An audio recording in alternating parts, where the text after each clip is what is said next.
Hello and welcome to Antimatters, a mini August update for you today. We'll start by looking at how the Myrms have got on, then get into the other girls. Loads has happened this month, so the video is chock full of new nests and outworlds. Also a channel update as I have plans. At the start of August, elates were everywhere in my bigger rubra colony, hundreds of them.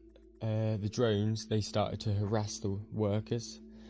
And I'm pretty sure most of the queens, or princesses, as they were at the time, have mated within the nest, so hopefully I got at least tens of new queens in there.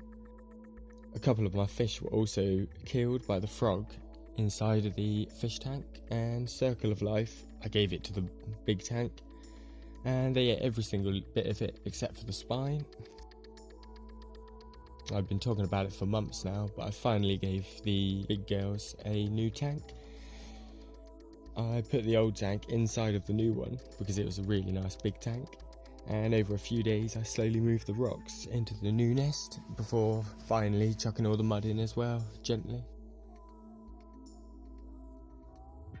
I was really happy with how the new tank came out, and it has so much more room than the old tank, which they're really enjoying, I think. To add a bit more life, I threw in a handful of chia seeds and they've all germinated nicely as well and started to grow. They seem to have really settled into the new nest nicely and have built lots of new nests, reflecting their polydomous nature. When moving, I also noticed a healthy amount of brood. If conditions are right, I fully expect them to hatch before hibernation. Hopefully, if I keep piling in the protein, they'll grow well and a nice overwinter brood will be laid. Finally, the remaining drones have all departed now.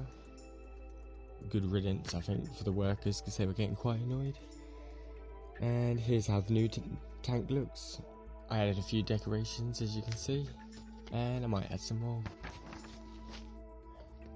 The fish tank girls are also doing very well. They have a healthy appetite and the high humidity in the tank is just right for them. You might notice less nests in the tank as I had a rearrangement and decided the other ants would do better outside of the fish tank. The other tank of rubras is rolling along nicely and the bioactivity is lush. The queens are just the best. I could stare at them for hours. They come out every single feeding time without fail to get food, and it's just the best natural experience I've had. Here's the Queen of Queens, as well, as I like to call her. Check out the workers' behaviour when she gets near them. They proper kneel down before Her Majesty. She really does exude dominance though. She's my favourite ant out of all of them, and long may she reign. She stays outside for hours sometimes, and just sleeps there like nothing in the world could harm her. So I've been saying this colony as well is 3+ queens for a while now. Turns out there's at least four queens now, and I'm well happy about that. I also caught one rubra queen during nuptials and managed to successfully add her into the big nest. The larger Messor nest got real busy, so I decided to pop out the expansion bung and put a nest in the tank to act as an outworld. They seem to be really growing well and happy. The smaller Messor colony is also growing steadily. I leave it be most of the time. They have less personality than the rubras at this stage of growth, so they don't really get much of a look in. An egg bomb has gone off inside of my Pheidole colony as well, and I had maybe a few workers at the beginning of the month. Now there's at least 20 or 30. This footage is from about a week ago. There's at least double this now. The tube ran dry, so they're still settling into their new tube, so I haven't really got any footage of them yet. They moved using ambient light though in 3 days. Their appetite is totally insatiable as well, and they eat about 1 medium cricket a day.